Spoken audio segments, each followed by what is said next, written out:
আসসালামু আলাইকুম প্রিয় শিক্ষার্থী বন্ধুরা, welcome to learn with Robi YouTube channel and learn with Robi Facebook page. Hopefully get to. আজকে আমরা যে বিষয়টা শিখব সেটি হচ্ছে প্রিপজিশন, অর্থাৎ প্রিপজিশনের উপর আজকে আমরা আলোচনা করব। একটি বাক্য বড় করে লিখতে এবং বলতে গেলে যে বিষয়টি আমাদের প্রয়োজন হয় সেটি হলো one kind of part of speech, এর মধ্যে প্রিপজিশন। অর্থাৎ একটি বাক্য আমরা যদি বড় করে লিখি বা বলি, বলতে গেলে যে বিষয়টা আমাদের প্রয়োজন সেটি হলো কি প্রিপজিশন। আমি দুটি সেন্টেন্স এখানে দিয়েছি। তার আগে আমি একটু আলোচনা করে নিচ্ছি যে আমরা যখন টেন্স শিখেছিলাম তখন আমরা তিনটি জিনিস পেয়েছি: সাবজেক্ট, ভার্ব, অবজেক্ট। কিন্তু আমরা যখন কথা বলবো অবভিয়াসলি তখন আমাদেরকে সেন্টেন্সটি অনেক বড় করতে হবে, আর বড় করতে গেলে যে বিষয়টি আমাদের প্রয়োজন সেটি হলো প্রিপজিশন। তো আমি ব্ল্যাকবোর্ডে দুটি সেন্টেন্স দিয়েছি, সেম সেন্টেন্স। আমরা সেম সেন্টেন্সটি আগে বুঝি যে আমি হই একজন ছাত্র। আমি হই একজন ছাত্র, এই কথাটার ইংলিশ যদি আমি বাংলাদেশের ম্যাক্সিমাম স্টুডেন্টকে বলি তাহলে তারা অনায়াসে বলে দিতে পারবে আই এম স্টুডেন্ট, একেবারে ইজি। কিন্তু আমি যদি এর সঙ্গে কিছু জুড়ে দেই, যেমন আমি হই আদিতমারি কলেজের মানবিক বিভাগের একজন ছাত্র, ম্যাক্সিমাম স্টুডেন্ট দ্য ফেইলিওর, অর্থাৎ ম্যাক্সিমাম স্টুডেন্টেই হিমশিম খাবে, কেউ উত্তর দিতে পারবে, আর ম্যাক্সিমাম স্টুডেন্টেই কিন্তু ফেলিউর হয়ে যাবে। কেন আমরা ফেলিউর হয়ে যাই, কেন আমরা পারি না? এর মূল কারণ হচ্ছে আমরা প্রিপজিশনের প্রত্যয় ভিত্তিক অর্থটাই আমরা জানি না। আমরা যদি প্রপার ওয়েতে এই প্রিপজিশনের প্রত্যয় ভিত্তিক অর্থটা জানতাম তাহলে আমরা অনায়াসে হাজার হাজার সেন্টেন্স তৈরি করতে পারতাম। আমাদের এই সেন্টেন্স বড় করার ক্ষেত্রে যে বিষয়টা সবচেয়ে গুরুত্বপূর্ণ সেটি হলো প্রিপজিশন। প্রিপজিশনে যদি আমরা ভালো করে আয়ত্তে আনতে পারি, কন্ট্রোলে আনতে পারি, ঠিক আছে, প্র্যাকটিসের মাধ্যমে, তাহলে আমাদের এইরকম অসংখ্য বাক্য আমরা কি বড় করতে পারি, লিখতে পারি। তো আজকে আমরা প্রিপজিশনের উপর আলোচনা করতেছি। আমি দেখো এখানে বলতেছি আমি হই আদিতমারি কলেজের মানবিক বিভাগের একজন ছাত্র। এখানে বলা হয়েছে আমি হই একজন ছাত্র। এখানে আমরা তিনটি বিষয় পেয়েছি: subject, verb, object. Subject, verb, object, ঠিক আছে। এখানে তিনটি বিষয় পেয়েছি। এই সেন্টেন্সেও আমরা তিনটি বিষয় পেয়েছি। আমি সাবজেক্ট, ঠিক আছে, তারপর হই হচ্ছে ভার্ব বা ক্রিয়া, আর একজন ছাত্র হচ্ছে অবজেক্ট। মাঝখানে যে বিষয়টা থাকলো আদিতমারি কলেজের মানবিক বিভাগে, আদিতমারি কলেজের মানবিক বিভাগে এই যে বিষয়টা রয়েছে এই বিষয়টা কিন্তু আমরা জুড়িয়ে দিয়েছি। তার মানে আমি হই একজন ছাত্রের সাথে আদিতমারি কলেজের মানবিক বিভাগের কথাটা আমরা জুড়িয়ে দিয়েছি। এখন এই কথাটা আমরা কিসের মাধ্যমে জুড়িয়ে দিলাম? প্রশ্ন, কিসের মাধ্যমে জুড়ে দিলাম? অবভিয়াসলি একটা প্রিপজিশনের মাধ্যমে, ঠিক আছে। এই যে অতিরিক্ত যে আমরা কথাগুলো জুড়ে দিলাম, এই কথাগুলো কিন্তু আমরা প্রিপজিশনের মাধ্যমে জুড়ে দিতে পারতেছি, রাইট? তো দেখো এখানে আমরা দুটি I'm a student of humanity department of Aditmari college, তার মানে আমরা এখানে দুটি প্রিপজিশন পেয়েছি, দুটি প্রিপজিশন পেয়েছি, ঠিক আছে। দুটি প্রিপজিশনের মাধ্যমে আমরা এই সেন্টেন্সটি তৈরি করলাম। I'm student of humanity department college, Aditmari college, any other college, right? So I'm a student of Humanity Department, Aditpari College, right? আশা করি বুঝতে পেরেছ। তো আজকে আমরা এমনভাবে শিখবো, একটা ম্যাজিক সার্কেলের মাধ্যমে আমরা 15 থেকে 20টি প্রিপজিশন শিখব। 15 থেকে 20টি প্রিপজিশন শিখব।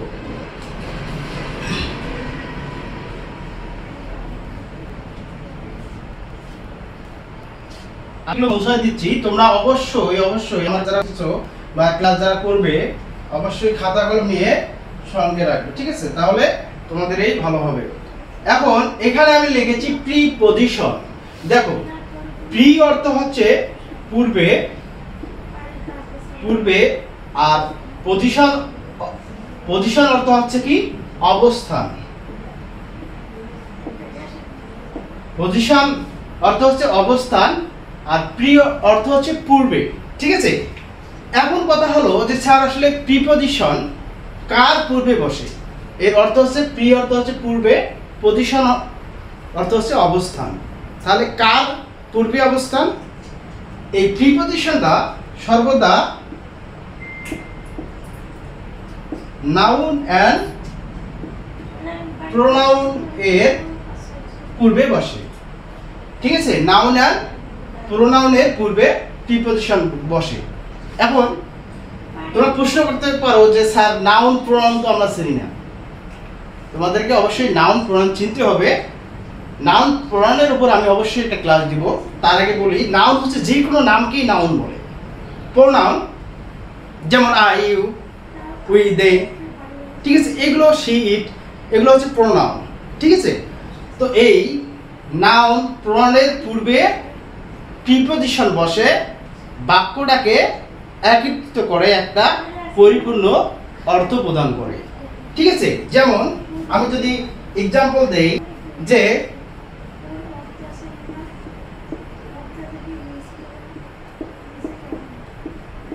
আমি একটা এক্সাম্পল দিচ্ছি যে জান্নাতুল ইজ হ্যাপি দেয়ার সাথ,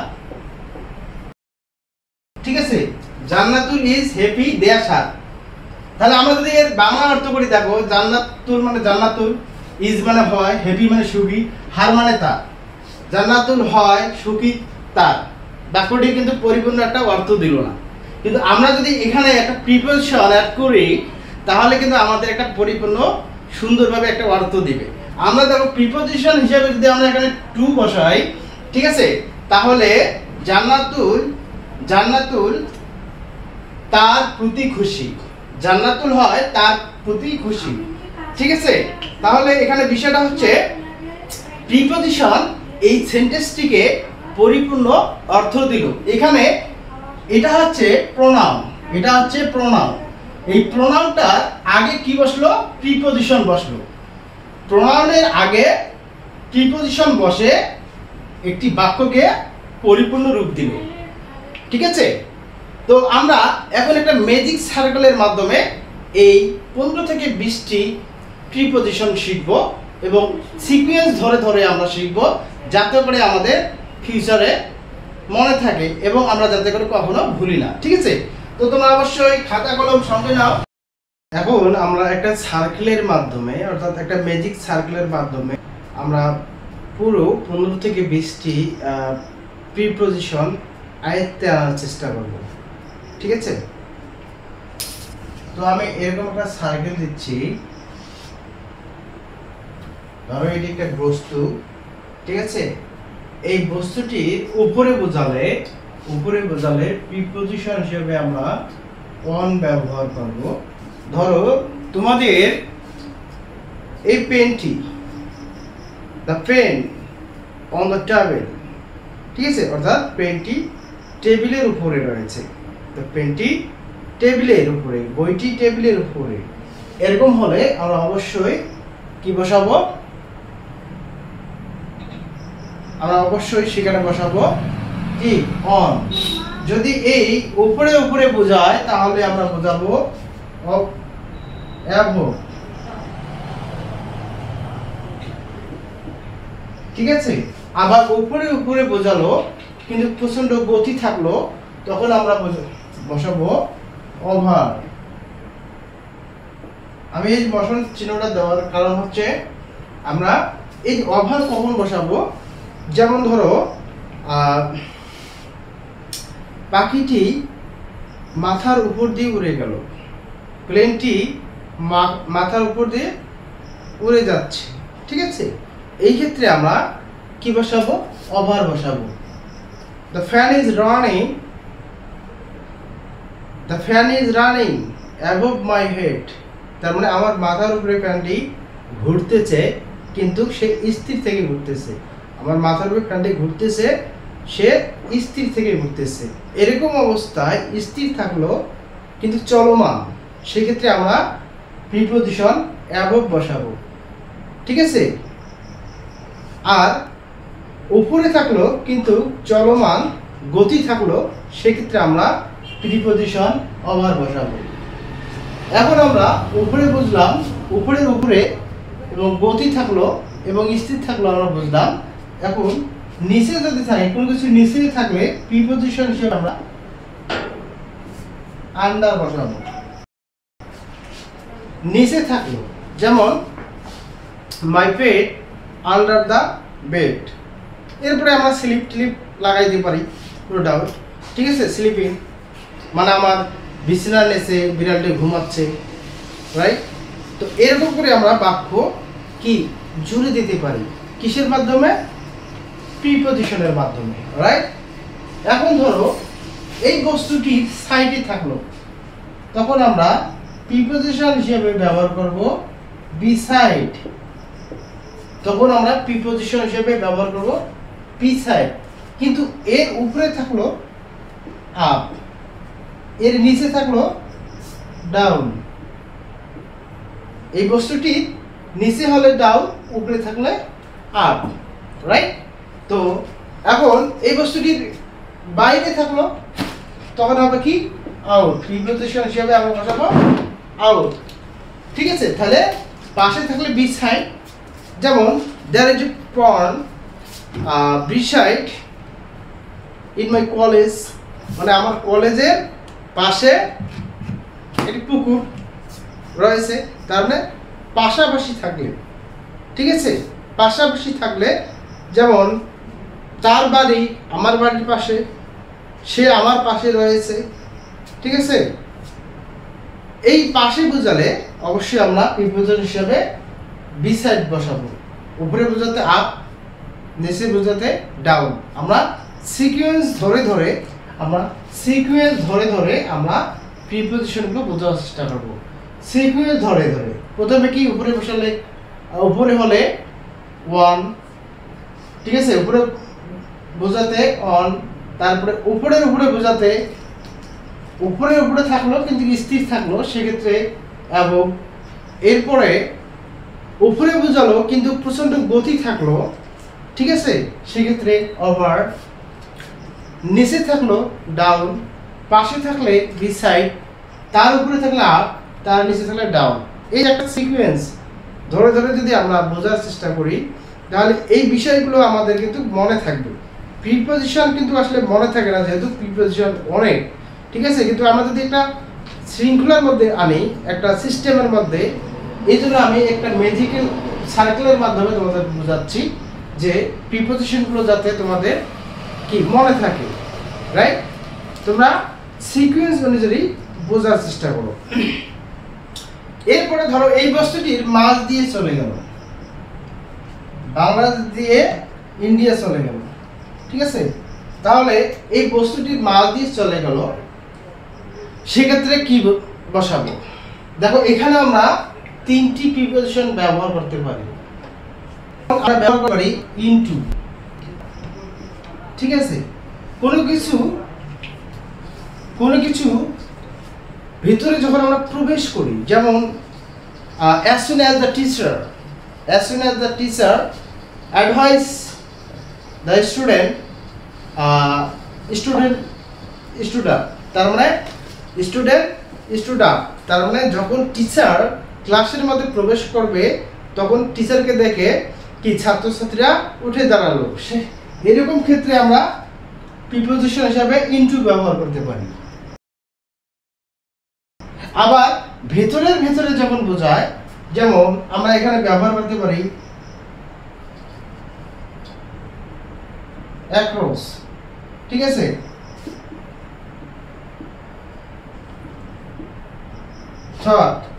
এই যে দুইটা প্রিপোজিশন আমরা ব্যবহার করতে পারি, অ্যাক্রস অ্যান্ড থট।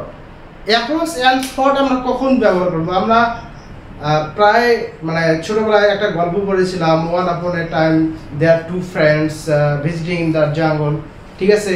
তার মানে দুইজন বন্ধু কোনো এক সময় জঙ্গলে ভিজিট করতে, তাদের পরিদর্শন করতে যাচ্ছিল। হঠাৎ করে একটা ভাল্লুক বাইরে হয়ে আসলো, হঠাৎ করে একটা কি সিংহ বার হয়ে আসলো। তারপর সে দৌড়ে উঠলো, একজন গাছে উঠলো, ঠিক আছে। এই যে প্রচন্ড ক্ষিপ্রতার সহিত যখন হয় বোঝায়, ঠিক আছে, তখন কিন্তু এই যে এক বন্ধু ক্ষিপ্রতার সহিত দৌড়াচ্ছে, কার ভয়ে? ভাল্লুকের ভয়ে, ঠিক আছে। সে দিক বিদিক নাচে, সে দৌড়াচ্ছে।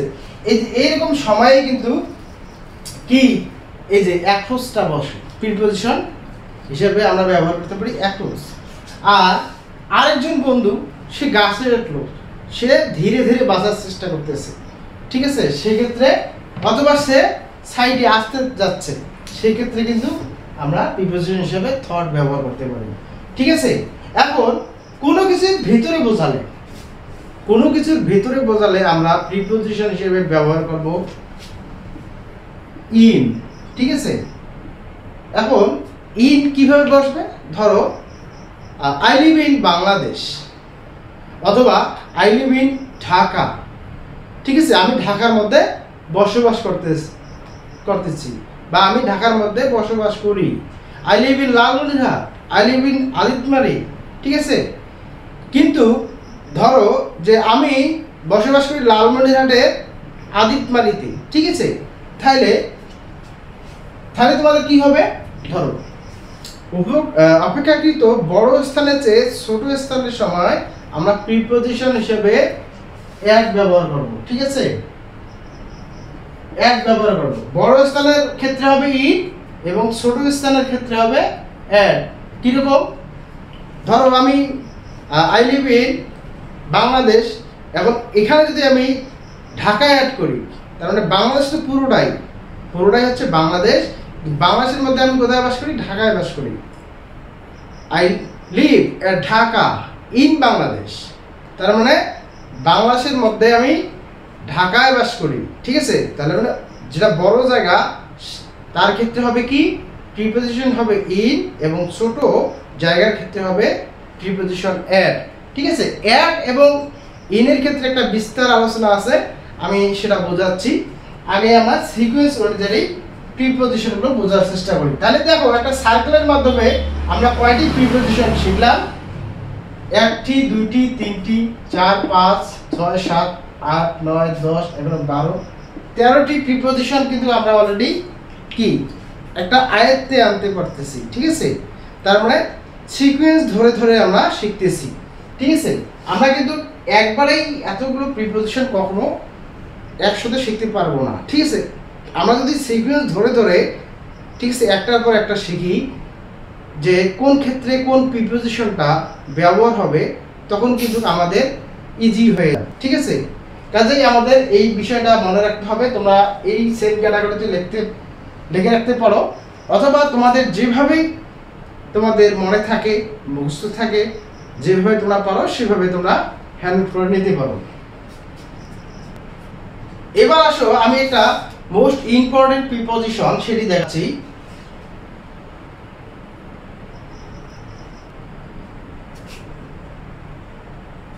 আমরা বাক্যের শুরুতে মানে এই ক্লাসের শুরুতে দুটি আমি সেন্টেন্স তোমাদেরকে দিয়েছিলাম, ঠিক আছে। এই সেন্টেন্স দুটিতে আমরা একটা প্রিপোজিশন ব্যবহার করেছিলাম অফ।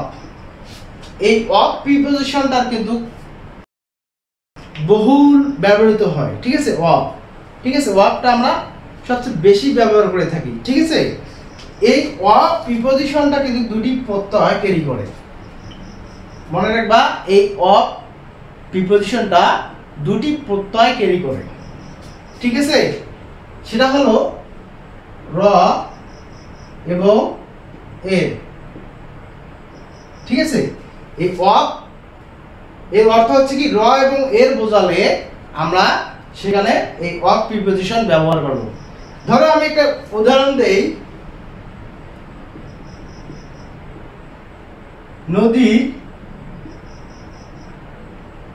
নদীর মাছ। ঠিক আছে, এখন দেখো তো এই যে নদীর মাছ, তাহলে নদীর কথার শেষে আমরা র পেয়েছি, তাহলে আমরা এটাকে যদি ইংলিশে কনভার্ট করি, ঠিক আছে, তাহলে আমাদের এই রর জন্য আমরা নিতে পারি কি অফ। ইংলিশে যখন আমরা বাংলা থেকে যখন আমরা ইংলিশে ট্রান্সলেট করব বা কনভার্ট করব ইংলিশে, তখন কিন্তু আমাদের একটা মেথড মনে রাখতে হবে। ঠিক আছে, সেটা কি, এই যে বাংলা শব্দটি, এই শব্দটি অফের পরে যাবে এবং অফের আগের শব্দটি এখানে আসবে। যেমন বৈষ্ণব র এর পরের শব্দটি আগে বসবে এবং আগের শব্দটি পরে বসবে কিসের, অফের। ঠিক আছে, তাহলে আমরা যদি লিখি এখানে fish of river, fish of river, fish of river, তার মানে নদীর মাছ। কিন্তু দেখো যদি আমরা বাংলা পড়ি তাহলে রিভারটা আগে আসতেছে এবং ফিশটা পরে যাচ্ছে, কারণ এই যে অফটা র প্রত্যয় ক্যারি করতেছে। ঠিক আছে, অফ কি করে, র এবং এর এই প্রত্যয়টা ক্যারি করতেছে। আমরা যখন দেখবো যে নদীর র, তার মানে আমরা প্রথমে যে সেন্টেন্স দুটি দেখাইছিলাম এখানে কিন্তু আমাদের অফ এসেছে, আমরা অফ ব্যবহার করেছি। কেন, দেখো আমি হই আদিতমারি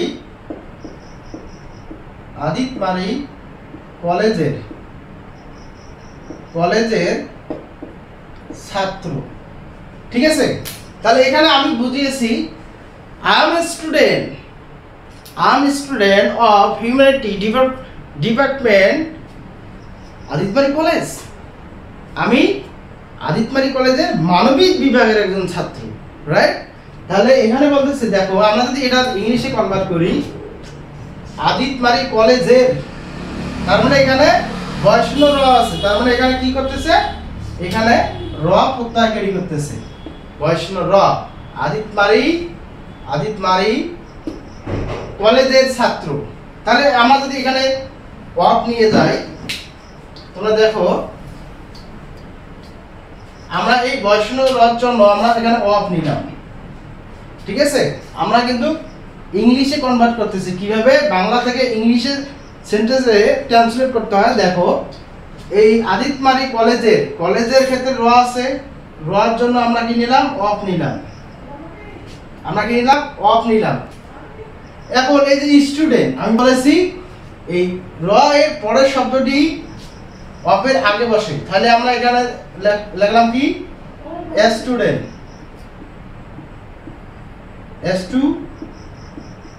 স্টুডেন্ট অফ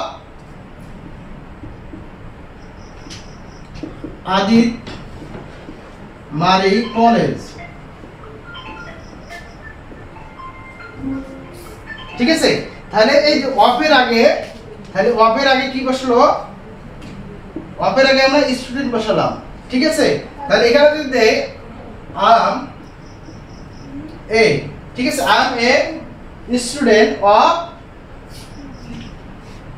এখানে যদি আমরা দেখি মানবিক বিভাগের, তাহলে এখানে আমরা দিতে পারি হিউম্যানিটি ডিপার্টমেন্ট অফ, মানবিক বিভাগের। দেখো এই যে মানবিক বিভাগের, এই যে মানবিক বিভাগের আমরা যে দুইটা অফ নিয়েছি, এখানে কিন্তু দুইটা র রয়েছে, বিভাগের, কলেজের এন্ড বিভাগের থেকে আসি বিধায় আমরা এখানে অফ নিয়েছি। ঠিক আছে, অফ নিয়েছি কেন, এখানে র রয়েছে, এজন্য আমরা প্রথম সেন্টেন্সটিতে দুইটা অফ নিয়েছি, রাইট। তো এখন আশা করি তোমরা বুঝতে পেরেছো যে I am a student of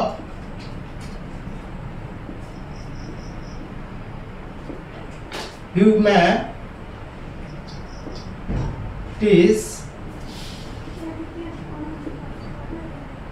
department of Adimari college. ঠিক আছে, তাহলে দেখো তো আমরা এখানে যে মানবিক বিভাগ র পেয়েছি এবং কলেজের ছাত্র পেয়েছি, ঠিক কলেজের, ঠিক আছে, র পেয়েছি। দুইটা র পাওয়ার কারণে আমরা দুইটা প্রিপজিশন আমরা এখানে বসিয়ে দিয়েছি। তাহলে আমাদের পরিপূর্ণ বাক্যটি কিন্তু অর্থ দিল। আশা করি এই অফের বিষয়টা তোমরা বুঝতে পেরেছো। তোমরা লিখে নাও। এরপরে আমি আরেকটা টপ প্রিপজিশন নিয়ে আলোচনা করব। One of the most important preposition. আশা করি তোমরা লিখে নিয়েছো। দেখো আমরা টুর ব্যবহারটা কিন্তু বহুল ভাবে আলোচিত বা এর ব্যবহার আমরা প্রচুর করে থাকি। ঠিক আছে, এখন টুর ব্যবহারটা আমরা কখন কখন করব, কিভাবে করব? টু মানে সাধারণত কি? এই টু মানে কি? টু মানে কি বোঝায়? দেখো টু মানে দিকে, কাছে, প্রতি, ঠিক আছে, নিকটে। কোনো কিছুর দিকে, কোনো কিছুর দিকে। আমি বাড়িটির দিকে তাকাচ্ছি, আমি ছেলেটার দিকে তাকাচ্ছি, ঠিক আছে, আমি পাখিটির দিকে তাকাচ্ছি, ঠিক আছে। এরপর কাছে, কাছে, কাছে বলতে কি? সে আমার কাছে আছে, ফোনটি আমার কাছে আছে, ঠিক আছে, আমার কাছে এত টাকা আছে। কাছে বোঝাতে, প্রতি বোঝাচ্ছে, আমি তার প্রতি অনেক খুশি, ঠিক আছে, আমি তার প্রতি। I am very happy to Suman বা হার, রাইট? আমি তার প্রতি এত সুখ, মানে সুখী, ঠিক আছে। তাহলে আমরা বুঝলাম যে টু, টু অর্থ হচ্ছে দিকে, কাছে, প্রতি, নিকটে বোঝায়। এরপরে আরেকটা দেখো, টুটা হচ্ছে উঠতে, উঠতে, বসতে, উঠতে, বসতে, খেলতে,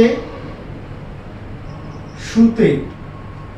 এই টুটার ব্যবহার দেখো, উঠতে, বসতে, খেলতে, শুতে ক্ষেত্রে আমরা টু ব্যবহার করে থাকি, ঠিক আছে। যেমন টু গো, যেতে, টু গো, যেতে। টু পেলে, টু পেলে, ঠিক আছে। খেলতে, আমি বলতেছি দেখো, খেলতে, টু পেলে, খেলতে। টু গো, যেতে। টু রাইট, লিখতে। টু স্লিপ, ঘুমাতে, ঠিক আছে। বিভিন্ন বিভিন্ন হতে পারে, ঠিক আছে। উঠতে, যেতে, খেলতে, বসতে, শুতে ক্ষেত্রে আমরা টু ব্যবহার করতে পারি, ঠিক আছে। টু রান, টু রান, দৌড়াতে, আমরা দৌড়াতে ক্ষেত্রে টু ব্যবহার করতে পারি, ঠিক আছে। আই গো টু হোম, তার মানে আমি বাড়ির দিকে যাচ্ছি, আমি বাড়ি যাচ্ছি। কার দিকে যাচ্ছি? বাড়ির দিকে। লক্ষ্যটা কি? বাড়ি। আই গো টু কলেজ, লক্ষ্যটা কোথায়? কলেজের দিকে। আমি আমার লক্ষ্য আমি স্থির করেছি যে আমি কলেজ যাচ্ছি। আই গো টু মার্কেট, আমি মার্কেটের দিকে যাচ্ছি। এই যে দিকে, প্রতি, ঠিক আছে, উঠতে, বসতে, শুতে, খেতে, নাচতে, গাইতে, যে কোনো ক্ষেত্রে আমাদের টু ব্যবহার করতে হয় বা আমরা টু ব্যবহার করে থাকি, ঠিক আছে। আশা করি তোমরা, প্রিয় শিক্ষার্থী বন্ধুরা, এখন এমন একটি আমি তোমাদেরকে প্রিপজিশন বোঝাবো, ঠিক আছে, যে প্রিপজিশন দুটি খুবই ইম্পর্টেন্ট, ঠিক আছে, তোমাদের জন্য জানা। তো আমি প্রিপজিশন দুটো ব্ল্যাকবোর্ডে সেট করাচ্ছি, তারপরে তোমাদেরকে বোঝাচ্ছি। দেখো, এই যে প্রিপজিশন আমরা ইন ব্যবহার করি, ইনের ব্যবহার কিন্তু প্রচুর ক্ষেত্রে করি, ঠিক আছে। আমরা যদি একটু হিসাব করে রাখি যে শতাব্দী, শতাব্দী থেকে সপ্তাহ পর্যন্ত,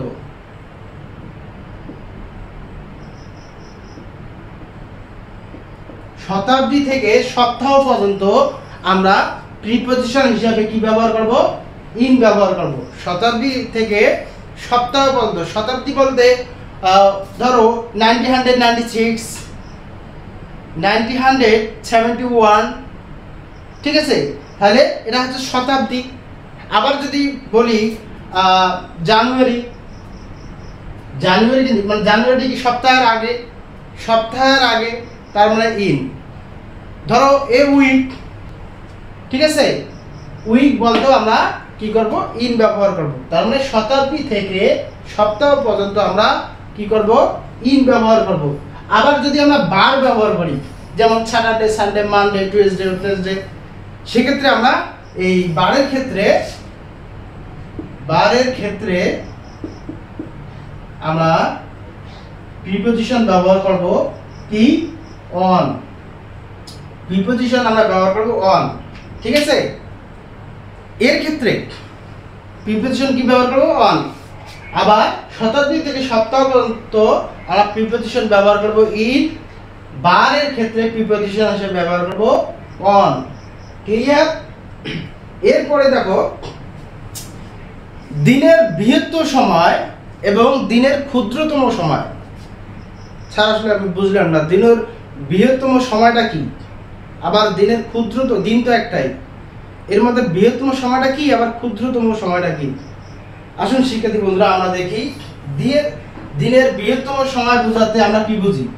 ধরো দিনটা শুরু হয় কি দিয়ে, দিন শুরু হয় ভোর দিয়ে, ঠিক আছে, দিন শুরু হয় কি দিয়ে, ভোর দিয়ে। তার মানে ড্রম, ড্রম মানে হচ্ছে ভোর, ঠিক আছে, ড্রম মানে হচ্ছে ভোর। এবং সকাল, ভোরের পর কি আসে, সকাল, সকালে ইংরেজি হচ্ছে কি, মর্নিং, ঠিক আছে, সকালের ইংরেজি কি, মর্নিং। সকালের পরে কি আসে, দুপুর। তার মানে কি, সকালের পরে আসে দুপুর, তাহলে দুপুরের ইংলিশ কি, দুপুর।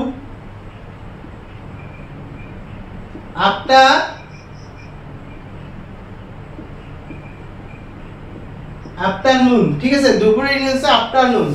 এরপরে দুপুরের পরে কি আছে,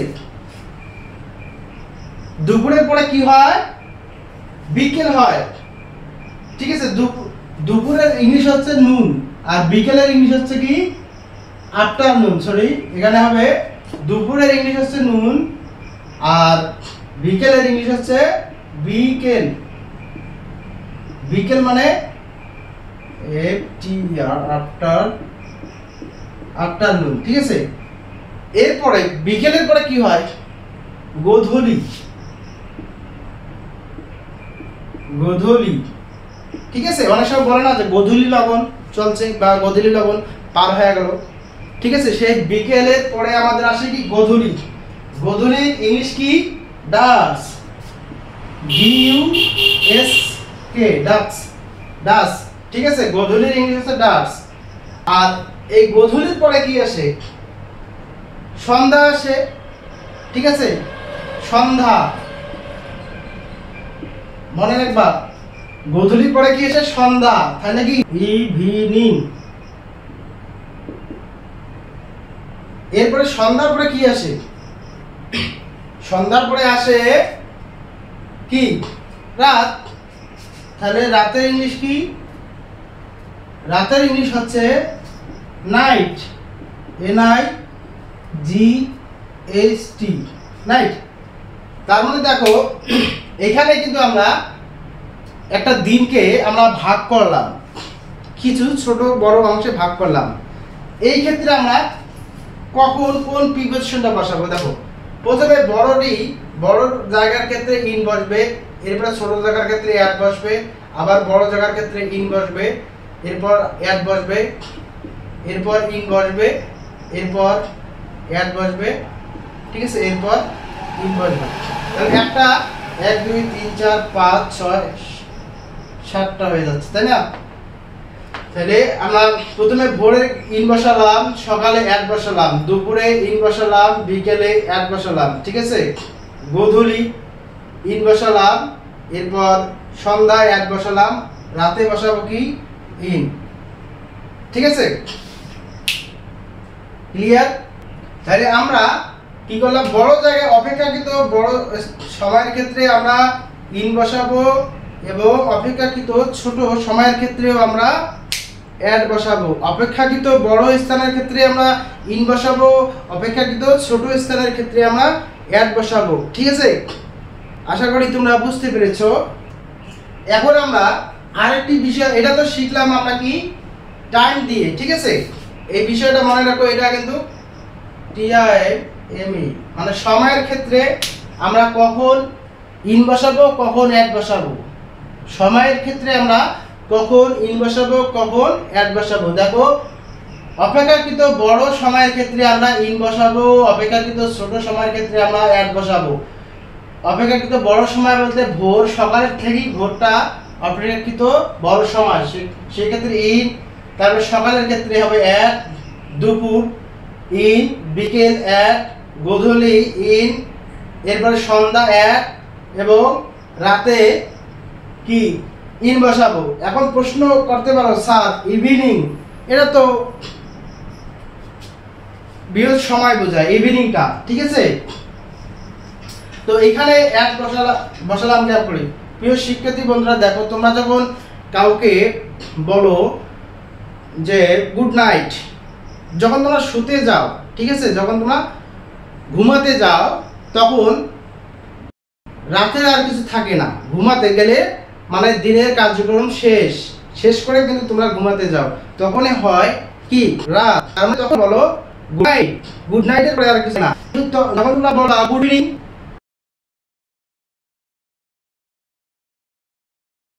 গুড ইভিনিং কথাটা কিন্তু তোমাদের রাত 10টা পর্যন্ত বলা চলে। আমরা ম্যাক্সিমাম সময় বলি গুড ইভিনিং। ঠিক আছে, এটা আমরা কতক্ষণ সময় পর্যন্ত বলতে পারি? 10টা পর্যন্ত বলতে পারি, 11 পর্যন্ত বলতে পারি। এরপরে যখন আমরা ঘুমাতে যাই তখন আমরা বলি কি good night, good night baby, till then. Okay, তো এখন ঘটনা হচ্ছে আমরা এরপরে কি শিখলাম, কি টাইম দ্বারা আমরা শিখলাম যে কখন ইন বসাবো আর কখন অ্যাড বসাবো। এখন আমরা শিখব প্লেসের ক্ষেত্রে। ঠিক আছে, জায়গার ক্ষেত্রে কখন আমরা ওয়ান বসাবো কখন আমরা অ্যাড বসাবো। ঠিক আছে, কখন আমরা ইন বসাবো, রাইট? দেখো, জায়গা বলতে কি, ধরো ঢাকা, ঢাকা, ঠিক আছে, ঢাকা থেকে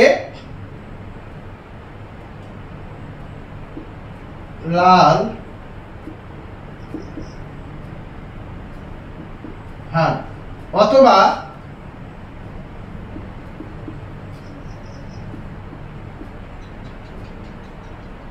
বাংলাদেশ, বাংলাদেশ থেকে ঢাকা।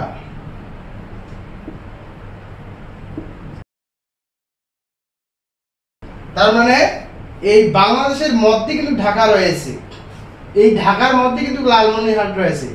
এই লালমনিরহাটটা ছোট, অপেক্ষাকৃত ছোট, সুতরাং এখানে অ্যাড বসবে, অ্যাড লালমনিরহাট, ইন ঢাকা, এখানে ইন বসবে। ঠিক আছে, তাহলে add I live in at Lalmonirhat in Dhaka. তার মানে আমি ঢাকার মধ্যে লালমনিরহাটে বসবাস করতেছি। ঠিক আছে, তার মানে আমি আই লিভ ইন বাংলাদেশ অথবা I live at Dhaka in Bangladesh, তার মানে আমি বাংলাদেশের মধ্যে ঢাকায় বসবাস করতেছি। তার মানে অপেক্ষাকৃত বড় স্থানের থেকে অপেক্ষাকৃত ছোট স্থানের ক্ষেত্রে কি বসতেছে? Add বসতেছে, right? এখন আমরা একটি রেখার মাধ্যমে 3টি প্রিপজিশন শিখবো, মাত্র একটি রেখার মাধ্যমে। দেখো, সিকোয়েন্স অনুযায়ী তোমরা বোঝার চেষ্টা করো। আমরা কি শিখবো?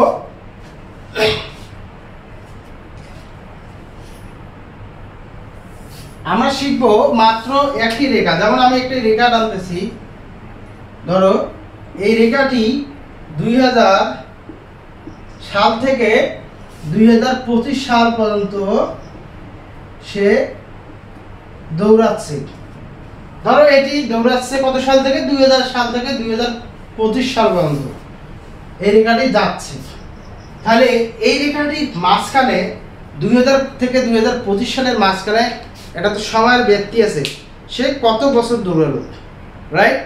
প্রশ্ন জাগে আমরা যদি ক্যালকুলেশন করি অবভিয়াসলি এখানে 25 বছর হয়ে যায়, 25 ইয়ার, 25 বছর।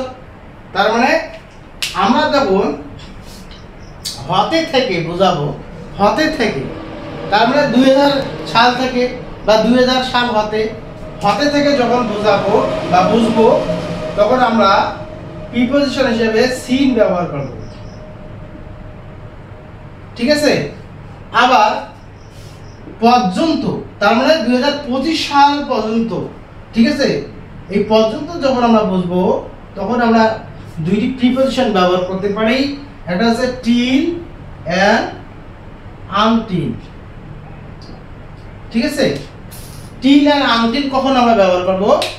যে 2025 সাল পর্যন্ত আমরা সেখানে বসবাস করেছিলাম, বা 2025 সাল পর্যন্ত আমরা চাকরিটি করেছিলাম, ঠিক আছে, করেছি বা করতেছি, রাইট? সেক্ষেত্রে আমরা কি করব? টিল অ্যান্ড আনটিল ব্যবহার করব। অথবা 25 বছর ধরে, ঠিক আছে, 25 বছর ধরে, তার মানে 25 বছর থেকে আমরা যদি পাই, এরকম পাই, তাহলে আমরা কি করব? প্রিপজিশন হিসেবে ফর ব্যবহার করব। তাহলে একটি রেখার মাধ্যমে আমরা কি 3টি প্রিপজিশন শিখলাম। একটি রেখার মাধ্যমে 3টি প্রিপজিশন শিখলাম।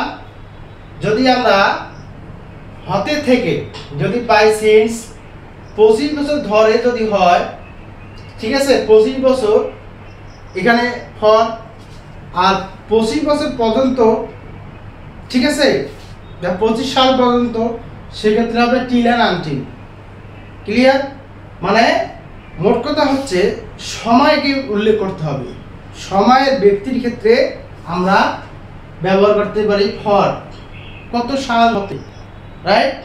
আমরা প্রেজেন্ট পারফেক্ট কন্টিনিউয়াস টেন্স যারা জানি, প্রেজেন্ট পারফেক্ট কন্টিনিউয়াস টেন্সের রুল যারা জানি, অবশ্যই আমরা এই 3টি মানে ফর আর সিন্স, আমি তোমাদেরকে টেন্স শিখাচ্ছি। দেখো, present perfect continuous tense, present perfect continuous টেন্সের রুলসটা আমি বলে দিচ্ছি। Subject plus be have been অথবা হ্যাজ বিন, ঠিক আছে? Subject plus have been plus has been, এরপর মূল ভার্বের শেষে কি আইএনজি যুক্ত, ঠিক আছে? এরপর বাকি অংশ। তো এই যে রুলটা, এই রুলটা যদি ফলো করো, ঠিক আছে, তাহলে কিন্তু তোমরা যখন সেন্টেন্সের মধ্যে দেখবা যে সিন্স প্লাস ফর, সিন্স অথবা ফর রয়েছে, তখন কিন্তু তোমাদেরকে সময়কেই নির্দেশ করে বুঝতে হবে, ঠিক আছে? তখন তোমরা কোনো সেন্টেন্স, যেমন এই রুলটা কিন্তু যখন তোমরা রাইট ফর্মের ভার্বের অ্যান্সার করবা, আমি যে রুল দিয়েছি, ঠিক আছে, এই রুলটা কিন্তু তোমার রাইট ফর্মের ভার্বের ক্ষেত্রে অনেকটাই তোমাদের কাজে লাগে। অথবা এই রুলটা দ্বারা কিন্তু তোমাদের একটা কোশ্চেন প্রতি বছরে আসে। কোনটা রুলস? সেটা হলো যে প্রেজেন্ট পারফেক্ট কন্টিনিউয়াস। তোমরা প্রেজেন্ট পারফেক্ট কন্টিনিউয়াস টেন্সটা ভালো করে শিখবা, তাহলে তোমাদের রাইট ফর্মের ভার্বে একটি কোশ্চেনের অ্যান্সার অবভিয়াসলি তোমরা দিতে পারবা, ঠিক আছে? তো প্রিয় শিক্ষার্থী বন্ধুরা, আজকে মোটামুটি আমি তোমাদেরকে 15 থেকে 20টি প্রিপজিশন নিয়ে আলোচনা করার চেষ্টা করলাম, ঠিক আছে? এরপর একটা সার্কেলের মাধ্যমে তোমাদেরকে আমি প্রিপজিশনগুলো দেখানোর চেষ্টা করলাম, যাতে তোমাদের মনে থাকে, ঠিক আছে, কোন জায়গায় কোন অবস্থানে কোন প্রিপজিশনগুলো বসতে পারে তোমরা শিখলাম। টু ব্যাপক ব্যবহার শিখলাম, এরপরে ইন অথবা অ্যাট শিখলাম, এরপর ওয়ান শিখলাম, ঠিক আছে? এই যে বিভিন্ন প্রিপজিশনগুলো শিখলাম, one kind of part of speech, এর মধ্যে যে মোস্ট ইম্পর্টেন্ট প্রিপজিশন, এই প্রিপজিশনগুলো তোমাদেরকে শিখলাম, কেননা তোমরা যাতে একটি বাক্যকে কি বড় করে তোমরা সাজাতে পারো, অনেক কিছু জুড়ে দিতে পারো। কেননা প্রিপজিশন সাহায্য করে একটি শব্দকে আরেকটি শব্দের সাথে মিল বন্ধন করে একটি সেন্টেন্সকে পরিপূর্ণ অর্থদানে প্রিপজিশন সহায়তা করে। ঠিক আছে, তো আশা করি তোমরা বুঝতে পেরেছো। আমি নেক্সট ক্লাসে আরও এই ইংলিশের বিভিন্ন বিষয় নিয়ে হাজির হব, ক্লাসগুলো দেওয়ার চেষ্টা করবো। তোমরা যারা আমার ফেসবুক পেজ থেকে এই ক্লাসটি দেখতেছো, আবার যারা আমার learn with Robi YouTube channel থেকে তোমরা যারা দেখতেছো, তোমাদেরকে অসংখ্য অসংখ্য ধন্যবাদ জানাচ্ছি। তোমরা নতুন হলে অবশ্যই আমার চ্যানেলটিকে সাবস্ক্রাইব করে পাশে থাকবা এবং আমার ফেসবুক পেজটিতে অবশ্যই ফলো দিয়ে ভিডিওটা শেয়ার করে দেওয়ার চেষ্টা করবা। ধন্যবাদ সবাইকে।